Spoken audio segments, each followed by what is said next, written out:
Shalom. आज की सुबह के लिए प्रभु का धन्यवाद हो कि जिसने मौका दिया यीशु मसीह की आराधना और स्तुति और प्रशंसा करने का। मेरे प्यारो, आज सुबह हम प्रभु यीशु मसीह के वचन को मनन और अध्ययन करने जा रहे हैं और आज हमारा विषय होगा यीशु को पाना, संसार को खोना। जी हाँ, हमारा विषय है यीशु को पाना, संसार को खोना। ये महत्वपूर्ण विषय है मेरे प्यारो, और इस विषय पर प्रभु यीशु मसीह के वचन से कुछ बातों को, कुछ चीजों को हम समझने का प्रयास करेंगे और जानेंगे कि परमेश्वर का वचन हमें आज क्या सिखाना चाहता है। जी हाँ, जैसे यह टाइटल है हमारा, यीशु को पाना अर्थात संसार को खोना। ये महत्वपूर्ण बात को समझने के लिए कई बार कई लोगों के लिए बहुत बड़ी मुश्किलें हो जाती है और इस कारण से उनके जीवन में विश्वास को लेकर, विश्वासी जीवन को लेकर बहुत सारी गलतियां हो जाती है। लेकिन आज बहुत सारी बातों को हम समझने का प्रयास करेंगे। कम समय में हम जानेंगे कैसा प्रभु को जानना होता है या फिर प्रभु को पाना होता है, यीशु को पाना और संसार को खोना होता है। मुख्य रूप से एक गलत धारणा है कि यीशु को पाया तो संसार की हर एक चीज प्राप्त हो जाएगी। यह गलत धारणा है, समझ लीजिएगा। क्या है गलत धारणा? कि यीशु को पाया तो संसार की हर एक चीज मिल जाएगी, मुझे संसार की हर एक वस्तु प्राप्त हो जाएगी। अब मैं गरीब नहीं रहूंगा, अब मैं असहाय नहीं रहूंगा, अब मैं निर्धन नहीं रहूंगा, अब मैं तकलीफों में नहीं रहूंगा, अब सब कुछ मिलेगा, सब बड़ा हो जाएगा, सब आशीष मिल जाएगी मुझे। ऐसा नहीं है। यदि ऐसा होता तो बाइबिल का सुसमाचार, बाइबिल में जो महत्वपूर्ण बातें लिखी गई है और बाइबिल के वे संत जिन्होंने ऐसा जीवन जिया, क्रूस का जीवन जिया, तकलीफों का जीवन जिया, फिर भी प्रभु को उन्होंने प्रसन्न किया। मेरे प्यारो, अगर ऐसा होता तो बाइबिल के सभी लोग धनवान होते थे या फिर बहुत ज्यादा आशीषित होते थे मेरे प्यारो। लेकिन उन्होंने तकलीफें उठा के विश्वास में जिए, समर्पण किया, अपने जीवन में यातनाओं से गुजरे और प्रभु को हमेशा अपने जीवन में ऊंचा बनाए रखा। इसलिए कई बार ये गलत धारणा जो हमारे अंदर आती है कि यीशु को पा लिया मैंने तो अब संसार की हर चीज मुझे प्राप्त हो जाएगी, अब मैं बहुत पैसे वाला आदमी बन जाऊंगा, ये हो जाएगा, वो हो जाएगा। और जब कई बार ये सब चीजें नहीं होती है जीवन में, तो होता क्या है? तो होता यह है कि विश्वास टूट जाता है, विश्वास से व्यक्ति हट जाता है, विश्वास अब वो करता नहीं है या उसका भरोसा नहीं है परमेश्वर पर। अब वो उतनी प्रार्थना नहीं करता, अब वो वचनों पर उतना मनन नहीं करता है, क्योंकि अब उसका विश्वास धीरे धीरे करके टूट रहा है और कई सारे लोग बैकस्लाइड हो जाते हैं, परमेश्वर को छोड़ के चले जाते हैं। इसलिए इस विषय को हमें समझना जरूरी है कि यीशु को पाना, संसार को खोना क्या होता है। दरअसल यीशु से क्या पाना चाहते हो आप और मैं? यीशु से क्या पाना चाहते? जब कोई व्यक्ति यीशु के पास आता है तो क्या पाना चाहता है? अक्सर 10 में से 9 लोगों की प्रतिक्रिया यही होती है, भाई साहब हम बीमार हैं, चंगाई मिल जाए तो अच्छा है। हमारे पास पैसा नहीं, अगर पैसे का कुछ इंतजाम हो जाए तो अच्छा है। बच्चा नहीं है, बच्चा हो जाए। ये नहीं है, वो हो जाए। नौकरी नहीं, नौकरी मिल जाए। और अलग अलग समस्या, अगर यही सब हो जाए तो ज्यादा अच्छा है। और वही सब पाने के लिए 10 में से 9 लोग आते हैं और बहुत थोड़े होते हैं जो अंतिम समय तक अपने विश्वास में टिके रहते हैं। लेकिन बहुत ज्यादा लोग होते हैं इन सब चीजों को पाकर वे लौट जाते हैं और परमेश्वर प्रभु यीशु मसीह को छोड़ देते हैं। एक सवाल आपके लिए भी है, ये सवाल मेरे लिए भी है कि यीशु से हम क्या पाना चाहते हैं। दरअसल आइए कुछ वचनों के साथ इस विषय को समझेंगे, इस प्रश्न का भी उत्तर ढूंढने का प्रयास करेंगे कि यीशु से क्या पाना चाहते हैं। चलेंगे, हम निकाल लेंगे यूहन्ना रचित सुसमाचार, निकाल लेंगे उसका अध्याय 5 और वचन 39 और 40। Gospel of John chapter 5 and verse 39 and verse 40। जहाँ इस प्रकार लिखा गया है, तुम पवित्र शास्त्र में ढूंढते हो क्योंकि समझते हो कि उसमें अनंत जीवन तुम्हें मिलता है, और यह वही है जो मेरी गवाही देता है। फिर भी तुम जीवन पाने के लिए मेरे पास नहीं आना चाहते। बाइबल बात कर रही है कि बाइबल में, पवित्र शास्त्र में यीशु के बारे में गवाही है कि वह उद्धार करता होगा, वह जीवनदाता परमेश्वर होगा, मसीहा होगा और वही तुम्हें जीवन देगा। लेकिन उसके बावजूद भी तुम बाइबल पढ़ते हो, गवाही सुनते हो, उसके बावजूद भी यीशु कहता है कि तुम मेरे पास जीवन पाने के लिए नहीं आना चाहते हो, मेरे पास तुम जीवन पाने के लिए नहीं आना चाहते हो। इसका यह मतलब है मेरे प्यारो, जीवन के अलावा सब कुछ चाहिए। लोगों को जीवन के अलावा सब चाहिए। यीशु कहता तुम मेरे पास जीवन पाने के लिए आओ। लोग यीशु के पास बहुत बार ऐसा हुआ कि लोग खाना खाने आते थे, भाई यीशु के पास चले जाएंगे तो रोटी और मछली का चमत्कार हो जाता है, खाना मिल जाएगा, कुछ चीजें मिल जाएगी, ये हो जाएगा वो हो जाएगा। और आज भी ऐसा चलता है। आज भी असंख्य लोग ऐसे हैं जो प्रभु यीशु मसीह के पास अपनी कुछ सांसारिक जरूरतों को पूरी करने के लिए ही वो प्रभु के पास आना चाहते हैं, यीशु पर विश्वास करना चाहते हैं। और मैंने ऐसे भी लोग देखा कि जब उनके पास सब कुछ होता है वो कभी विश्वास नहीं करते, और लेकिन जब टूट जाते हैं, बीमार पड़ जाते हैं, कमजोर हो जाते हैं, निर्धन हो जाते हैं, तब तुम जो कहते हो वो सुन लेते हैं। तो मुझे लगता ही नहीं कि ये सचमुच वो वाला विश्वास है क्या जो बाइबल हमें बताना चाहती है। क्या कहती है बाइबल? बाइबल कहती है, जबकि बाइबल में लिखा हुआ है, गवाहियां है, उसके बावजूद भी तुम मेरे पास जीवन पाने के लिए नहीं आना चाहते हो। मेरे प्यारो, यीशु ने कहा मैं जीवन हूं, और हमें यीशु को पाना है, मतलब जीवन को पाना है। यीशु ने कह दिया कि तुम जीवन नहीं पाना चाहते हो, इसका यह मतलब है कि हमें सब कुछ चाहिए। प्रभु यीशु से हमें सब कुछ चाहिए, लेकिन जीवन नहीं चाहिए। जीवन के अलावा हमें सब कुछ चाहिए होता है। और जब सब कुछ चीजें लेने के लिए प्रभु के पास आते हैं, तो मैं एक चीज कहना चाहूंगा, शायद ये तमाम चीजें मिल तो जाएगी, लेकिन कहीं ऐसा ना हो कि अनंत जीवन और स्वर्ग हमसे छीन लिया जाए, हमसे अलग हो जाए मेरे प्यारो। इसलिए जो महत्वपूर्ण बात आज हम सीख रहे वो यही है कि यीशु को पाना अर्थात संसार को खोना। आइए इस विषय को हम जानेंगे और समझेंगे। मैं आपको आज 3 प्रकार के लोगों के बारे में बताना चाहता हूं जो यीशु को पाने में असक्षम होते हैं। 3 प्रकार के लोग जो प्रभु यीशु मसीह को पाने में असक्षम होते हैं, वो नहीं पा सकते हैं, या उनके जीवन में पाने के लिए बहुत सारी कठिनाइयां या रुकावटें होती है। मैं आपको 3 प्रकार के लोग बताना चाहता हूं, और जिसमें से पहले लोग हैं बहाना करने वाले लोग। जी हां, पहले लोग हैं बहाना करने वाले लोग, बड़ा बहाना है ना। आइए कुछ बहाने को सुन भी लेते हैं। मेरे साथ निकालेंगे लूका रचित सुसमाचार और अध्याय 9 निकालेंगे, और वचन 57 से लेकर वचन 52 तक हम लोग पढ़ेंगे। जी हां, Gospel of Luke chapter 9 verse 57 to 62, जहां लिखा है, जब वे मार्ग में चले जाते थे तो किसी ने उससे कहा, जहां जहां तू जाएगा मैं तेरे पीछे हो लूंगा। यीशु ने उससे कहा, लोमड़ियों के भट्ट और आकाश के पक्षियों के बसेरे होते हैं, पर मनुष्य के पुत्र को सिर धरने की भी जगह नहीं। उसने दूसरे से कहा, मेरे पीछे हो ले। उसने कहा, हे प्रभु, मुझे पहले जाने दे कि अपने पिता को गाड़ दूं। उसने कहा, मरे हुए को अपने मुर्दे गाड़ने दे, पर तू जाकर परमेश्वर के राज्य की कथा सुना। एक और ने भी कहा, हे प्रभु, मैं तेरे पीछे हो लूंगा, पर पहले मुझे जाने दे कि अपने घर के लोगों से विदा हो आऊं। यीशु ने उससे कहा, जो कोई अपना हाथ हल पर रखकर पीछे देखता है वह परमेश्वर के राज्य के योग्य नहीं। दरअसल एक शास्त्री प्रभु यीशु के पास आता है। हम जानते हैं बाइबल में शास्त्री और फरीसियों का वर्णन है। तो एक शास्त्री प्रभु के पास आता है, और आने के बाद वो कहता है, गुरुजी, हमने आपकी बहुत बड़ी बातें जान लिया है, आपके बड़े बड़े रहस्य को हमने समझ लिया, आपके उपदेशों को, आपके चमत्कारों को देखा है, और लगता ऐसा उसको मन में लगता है ये गुरु बहुत बड़ा गुरु है, बहुत बड़ा स्वामी है, और इनके साथ रहो तो अपनी नैया पार लग जाएगी, अपने को भी कुछ फायदा हो जाएगा, अपने लिए भी कुछ न कुछ अच्छे बेनिफिट्स मिल जाएंगे। तो वो यीशु को कहता है ना, कि गुरु प्रभु, आप जहां जहां जाओगे मैं वहां वहां तेरे साथ आऊंगा। शायद मुझे लगता है प्रभु ने उसके मन को भांप लिया। वो यीशु के पीछे आने का उसका मकसद क्या था, उद्देश्य क्या था, यीशु ने उसके मन को भांप लिया और उसने उत्तर दिया। सुनो भाई साहब, यीशु ने कहा कि लोमड़ियों के पास रहने के लिए उनके भट्ट होते हैं और पक्षियों के पास बसेरे होते हैं, पर मनुष्य का पुत्र यानी यीशु मेरे पास रहने का कोई स्थान नहीं है। शायद प्रभु ने भाप लिया उसको कि ये चाहता है कि मैं बहुत बड़ी जगह रहता होगा, अच्छा भोजन खाता होगा, अच्छी जगह रहता होगा, अच्छे कपड़े पहनता होगा, और ये व्यक्ति भी अगर यीशु के साथ रह जाए तो इसे बहुत कुछ मिल जाएगा, बहुत फायदा हो जाएगा। वो कहता है, खुशी से कहता है, मैं आपके पीछे आना चाहता हूं। यीशु ने उसको तो कह दिया साफ साफ कि मेरे पास कुछ नहीं है, रहने की जगह नहीं है, पक्षियों के पास सब कुछ हो, लेकिन मेरे पास तो कुछ भी नहीं है।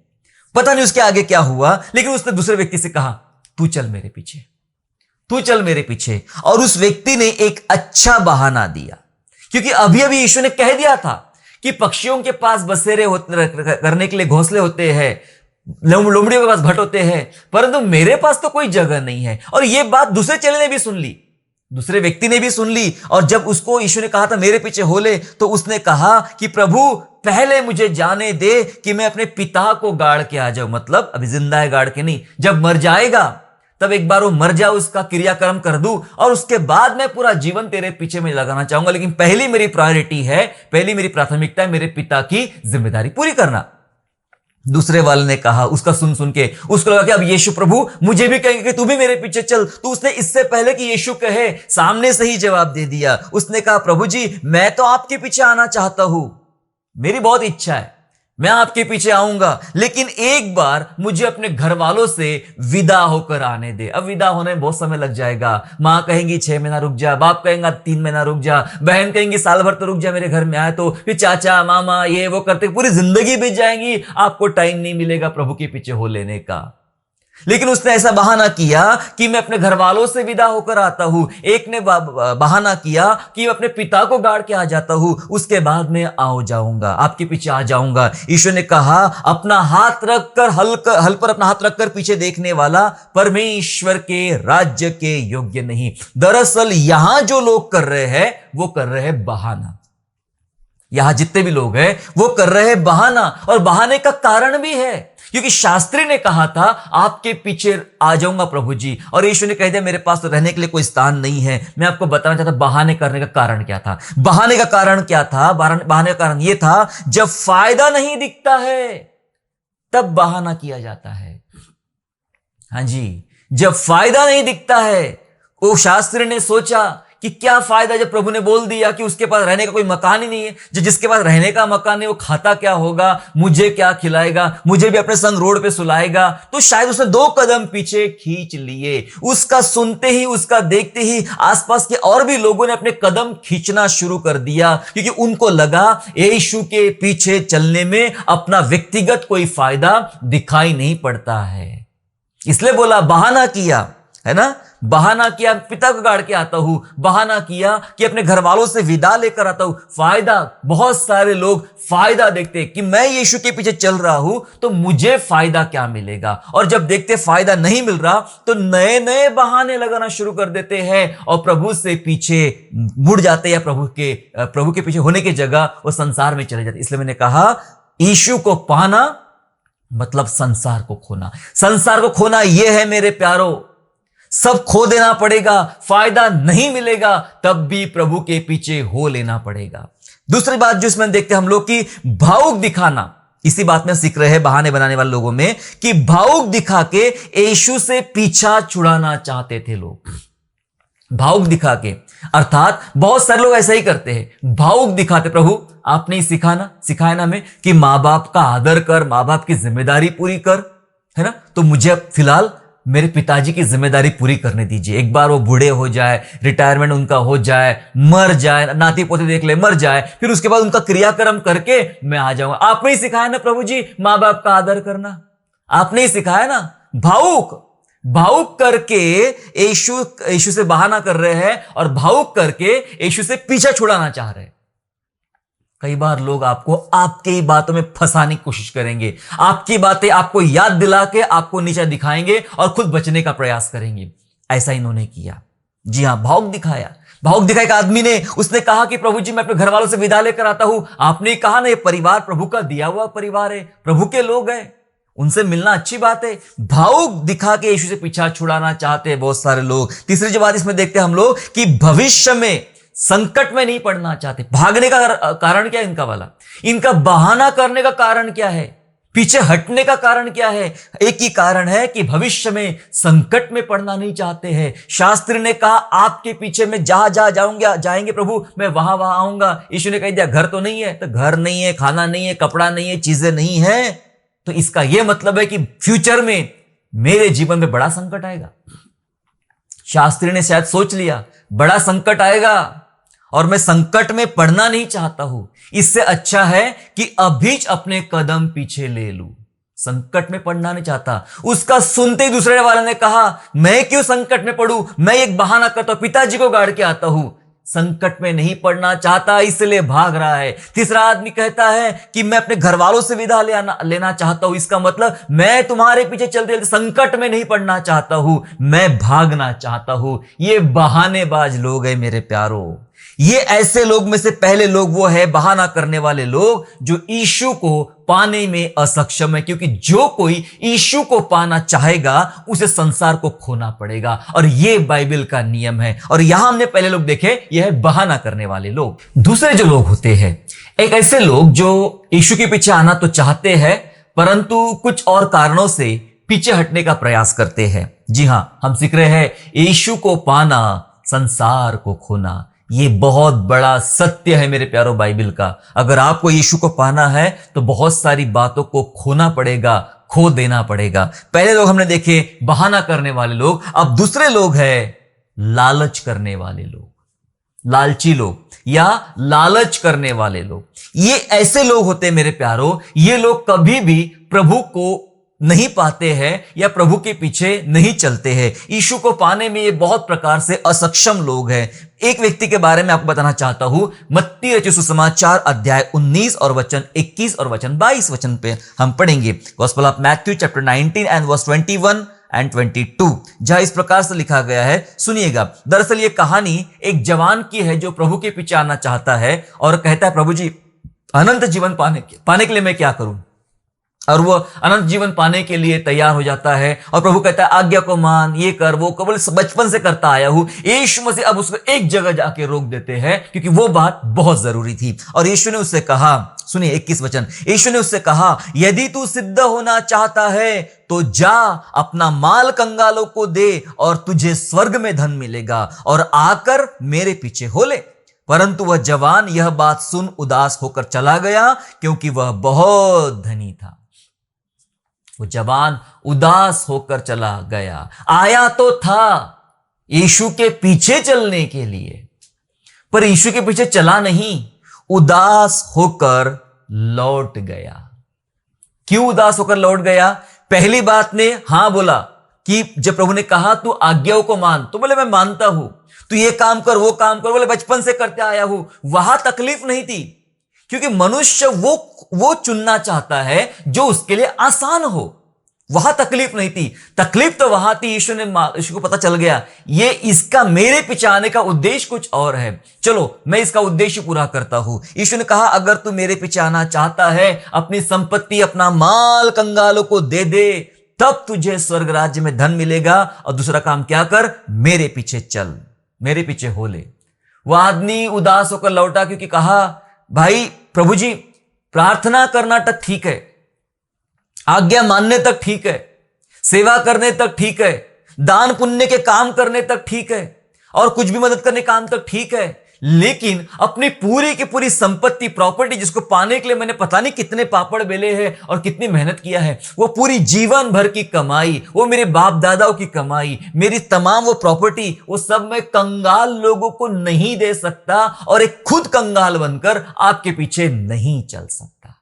क्या हो रहा है यहां पर हो रहा था लालच। यह आदमी के अंदर लालच था, और लालच, मनुष्य के अंदर की लालच खोने के लिए मना करती है। समझ रहे आप? लालच खोने के लिए मना करती है। जिसके जीवन में अलग प्रकार की लालच सी निर्माण हो जाती है, वो आपको कुछ चीज खोने नहीं देती है। वो कहता है आने दो, मिलने दो, वो खोने नहीं देती है। और यही वो लालच थी इस जवान आदमी के अंदर घुसी हुई, जो उसको वो तमाम चीजें खोने से मना कर रही थी। क्योंकि यीशु को पाना है तो संसार को खोना पड़ेगा, छोड़ देना पड़ेगा, संसार की चीजों को छोड़ देना पड़ेगा, संसार की संपत्ति को छोड़ देना पड़ेगा। और वो लालच जो भरी हुई है, जो स्वार्थ भरा हुआ है, वो उसे बार बार रोक रहा था, बार बार मना कर रहा था। दूसरी बात इसमें यह भी है कि भरपूरी, कई बार मनुष्य के जीवन में भरपूरी, बहुत सारी बातों की भरपूरी रहती है, भरपूरी परमेश्वर पर विश्वास करने नहीं देती है।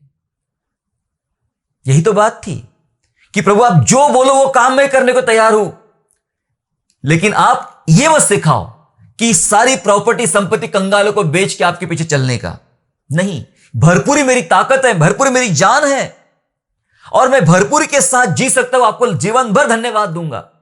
प्रभु कहते हैं सब छोड़ दे, मेरे पीछे चल और विश्वास से जी।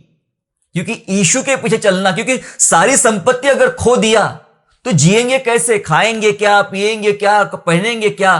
तो यीशु कहता है विश्वास से। मुझ पर विश्वास कर, मैं तुझे खिलाऊंगा, क्योंकि मुझ पर विश्वास करने वाला ना भूखा होता है ना प्यासा होता है। हालेलुया। सो मुझ पर विश्वास कर, विश्वास से जीना सीख। लेकिन ये भरपूरी जो होती है ना, वो विश्वास करने से मना कर देती है, विश्वास करने नहीं देती है। इसलिए बहुत सारे लोग यीशु के पीछे नहीं चल पाते, क्योंकि उनके पास बहुत पैसा है, बहुत भरपूरी है। विश्वास से जीने के लिए उन लोगों के पास जाइए जिनके पास कुछ नहीं रहता है, और वो कहते तब भी मैं विश्वास से जी के दिखाता हूं, और दिखाते हैं। और ऐसे लोगों को परमेश्वर ने बहुत ब्लेस किया है, बहुत आशीषित किया, क्योंकि उनके पास कुछ नहीं है, उसके बावजूद भी बहुत कुछ है। ये बात पौलुस ने भी कहा था, हमारे पास कुछ नहीं है, हम ऐसे कंगाल दिखते हैं पर बहुतों को धनवान बना डालते हैं। हालेलुया। भरपूरी विश्वास नहीं करने देती है मेरे प्यारों। इसलिए दूसरे टाइप के लोग हैं, ये लालच करने वाले लोग हैं। लेकिन यीशु ने कहा लालच छोड़ोगे, लालच छोड़ने वाले लोगों को अनंत जीवन के अधिकारी होंगे। लालच छोड़ने वाले लोग अनंत जीवन के अधिकारी होंगे। क्योंकि जब ये वर्णन चल रहा था, इस जवान के साथ चर्चा चल रही थी और चेले भी साथ साथ चल रहे थे, तो पतरस ने एक सवाल पूछा, क्योंकि प्रभु ने कह दिया, देखो बड़ा उदास हुआ, मतलब बड़ा तरस आया प्रभु को उस जवान पर। कहा कि धनवान का स्वर्ग राज्य में प्रवेश कितना कठिन है, वो कुछ छोड़ना ही नहीं चाहता है। तो पतरस ने तुरंत जवाब दे दिया, प्रभु हम तो सब कुछ छोड़ के आपके पीछे हो लिए। बस वही की घटना है। अगर आप थोड़े नीचे वचन पढ़ेंगे समझ में आएगा कि प्रभु जी हमने तो सब कुछ छोड़ के आपके पीछे हो लिए, फिर हमें क्या मिलेगा?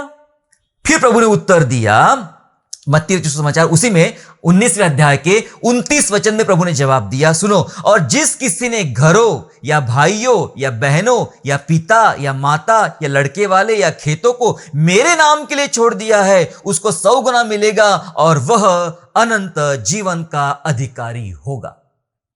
हालेलुया। इसको शाब्दिक रूप से लेने का प्रयास ना करें कि सचमुच हमने अपने भाइयों को, बहनों को, बच्चों को छोड़ना है। नहीं, शाब्दिक रूप से नहीं है। इसका मतलब यह है कि जिसने प्राथमिकता परमेश्वर को दिया और परमेश्वर को प्राथमिकता देने के लिए उसे अपनी कुछ चीजों को खो देना पड़ा, छोड़ देना पड़ा या खो देना पड़ा, सिर्फ प्रभु को प्राथमिकता देने के कारण, तो बाइबल बोलती है वह व्यक्ति अनंत जीवन का अधिकारी बनेगा। ऐसा अधिकारी परमेश्वर इस धनवान जवान को भी बनाना चाहता था, लेकिन उसका भरोसा तो पैसों पर था और पैसा छोड़ना नहीं चाहता था। पैसा मतलब लालच को छोड़ना नहीं चाहता था मेरे प्यारों, इसलिए प्रभु के पास आकर भी वापस लौट गया। ये दूसरे प्रकार के लोग हैं, लालच करने वाले। ये कभी भी यीशु को नहीं पा सकते हैं, यीशु को पाने में असक्षम लोग हैं। हमने देखा पहले प्रकार के लोग बहाना करने वाले लोग, दूसरे लोग हमने देखा लालच करने वाले लोग, ये प्रभु को नहीं पा सकते हैं। तीसरे प्रकार के लोग जानेंगे और समाप्त करेंगे कि ये कौन तीसरे लोग हैं जो प्रभु को पाने में असक्षम हो जाते हैं। और तीसरे प्रकार के जो लोग हैं वो ये है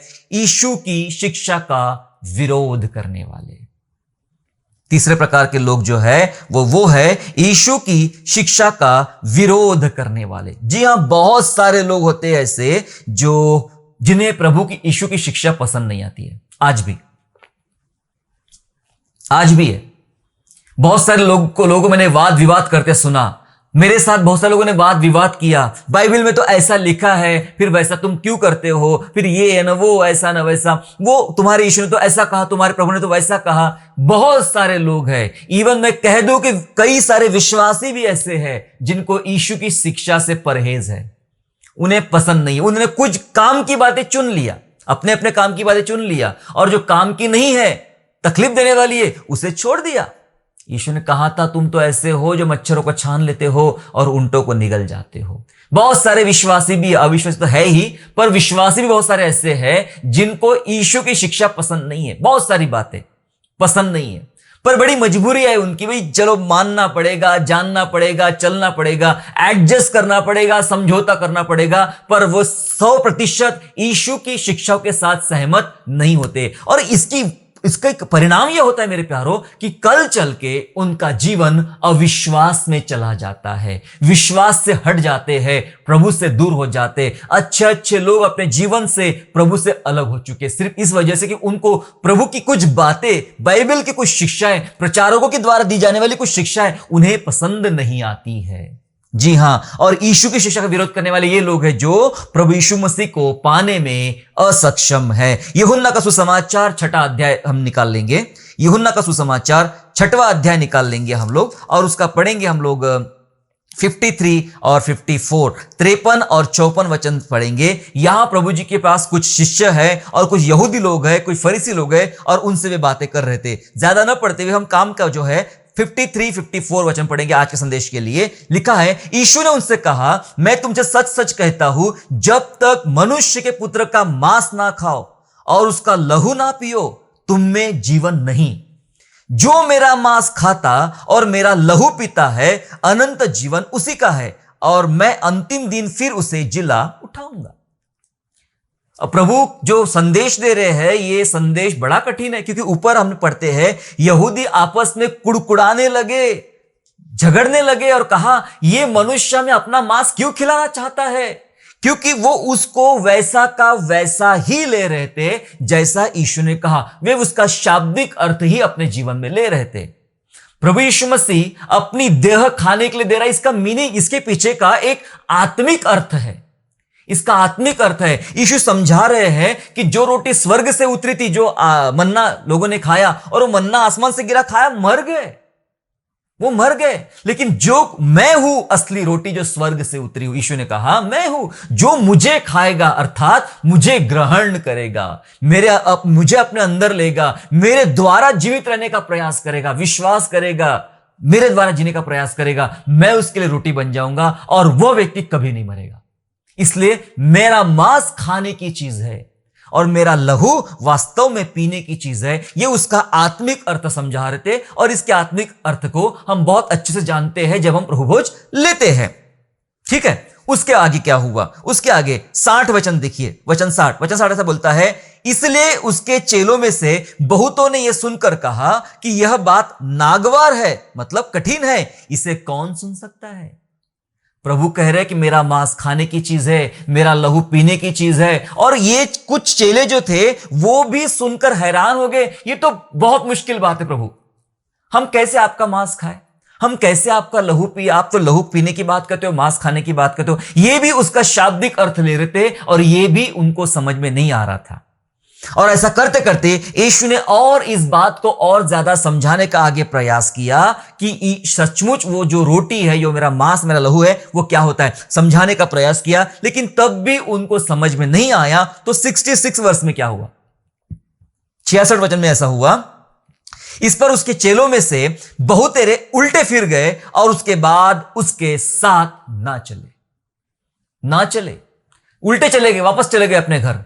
प्रभु यीशु के साथ नहीं चले क्योंकि उनको वो शिक्षा जो यीशु ने दिया था, मेरा मांस खाने की चीज है और मेरा लहू पीने की चीज है, वो उनको पसंद नहीं आई। ये वो लोग थे जिन्होंने यीशु की शिक्षा का विरोध किया और इस कारण वे यीशु के पीछे नहीं हो लिए। उन्होंने यीशु को खो दिया, यीशु को पाने में ये असक्षम रहे। मैं बताना चाहता मेरे प्यारो, शारीरिक लोग आत्मा की बातों को ग्रहण नहीं कर सकते क्योंकि ये आत्मा की बातें हैं, ये आत्मा की बातें हैं।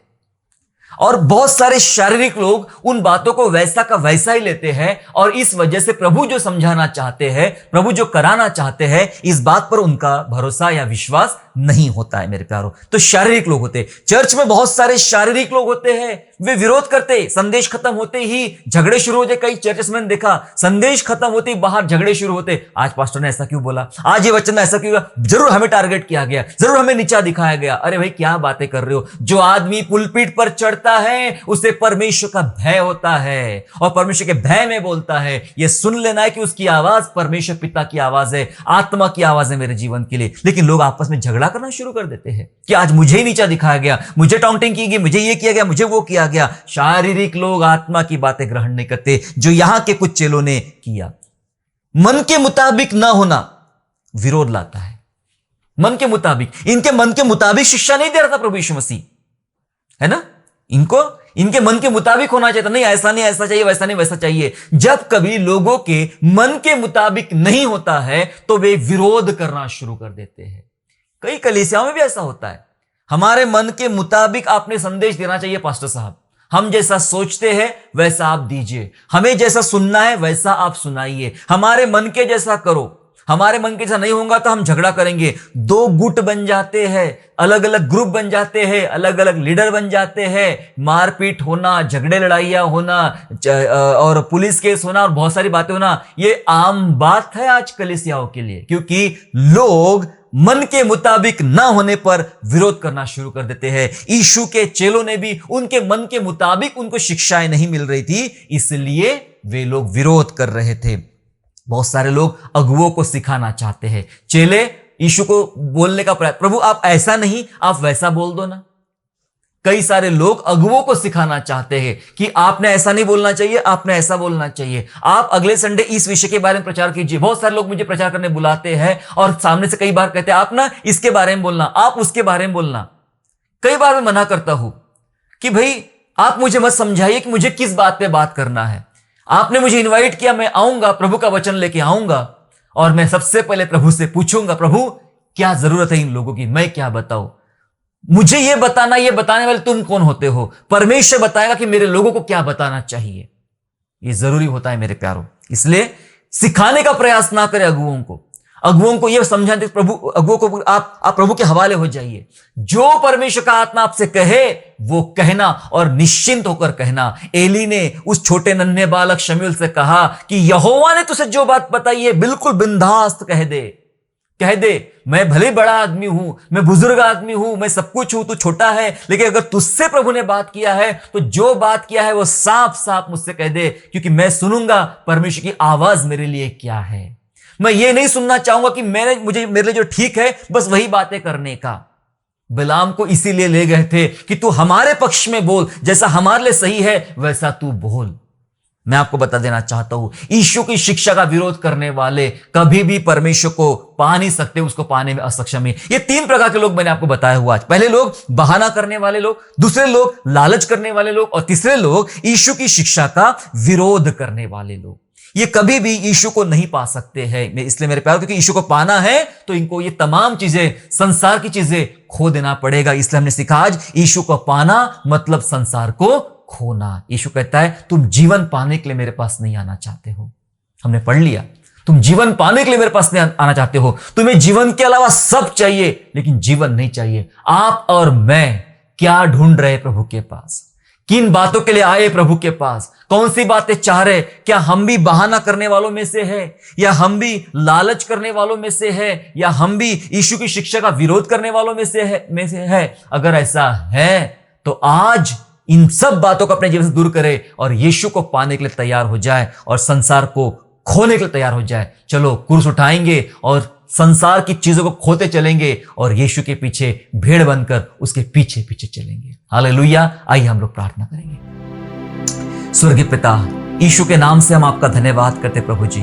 धन्यवाद पिता राजा कि आपने हमें सिखाया, हमें सचमुच यीशु को पाना है और इस संसार को खो देना है। पिता परमेश्वर, हमें कोई बातें हमारे संग नहीं चलेगी पिता। हम फायदा देखकर आपके पीछे ना चले, लालच की वजह से आपके पीछे ना चले प्रभु जी, लेकिन इसलिए चले कि आपके पास जीवन मिलता है और वही जीवन पाने के लिए हमें आपके पास, आपके पीछे आने में सहायता कीजिए प्रभु। धन्यवाद करते प्रभु, हमारे अंदर से लालच निकालिए, हमारे अंदर से पिता राजा बहाना करने वाली धूर्त बातों को निकालिए पिता परमेश्वर। हमारे अंदर से आपकी शिक्षा का विरोध करने वाली गलत बातों को निकालिए प्रभु जी। हमें योग्य बनाइए पिता, ताकि हम सचमुच आपको पाए और इस संसार को खोते चले और यीशु के पीछे पीछे पीछे और पीछे ही चलते रहे। धन्यवाद स्तुति धन्यवाद करते हैं, यीशु के नाम से प्रार्थना मांगते हैं, आमीन। आशा करता हूँ आज के संदेश के द्वारा आपने आशीष प्राप्त किया है। यदि सचमुच आपने आशीष प्राप्त किया है तो इस संदेश को दूसरों के साथ शेयर कीजिए और हमारे दूसरे भी संदेशों को सुनने के लिए हमारे चैनल को सब्सक्राइब करें और नोटिफिकेशन के लिए बेल आइकन को दबाइए। और हाँ, यीशु पर विश्वास करना ना छोड़े, वो आपको आशीषमय स्थानों की ओर आगे ले जाएगा। God bless you all.